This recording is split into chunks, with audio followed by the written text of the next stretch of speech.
sao người a lung khâu xuân bấm dạo gái mẹ nắng trao cùng người a lung ti biển lâu chỉ đã ngắm mắt nắng rong gai xa lâu ô thân na nắng làm gai thái ni na thân bấm mẹ nắng đang thâu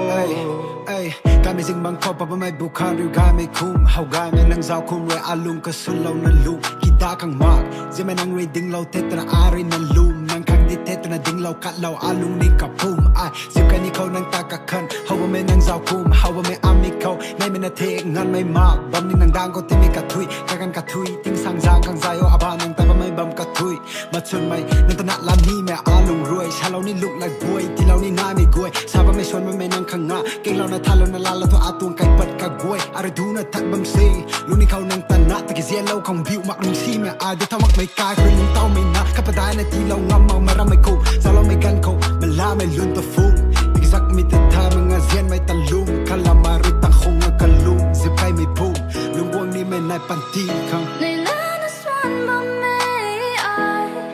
biển mây biểu mây mà nâng ta cả khăn mây rồi thế ai hậu thế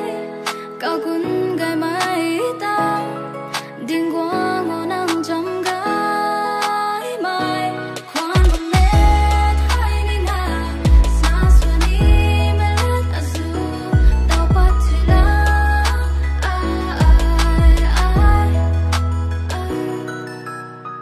hậu gái mẹ nắng mix sao người a lung khâu xuân bấm Hãy subscribe cho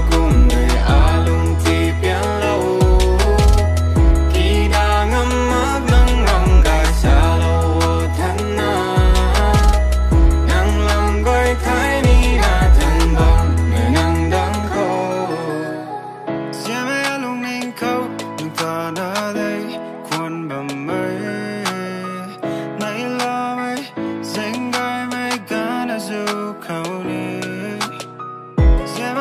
Mì Gõ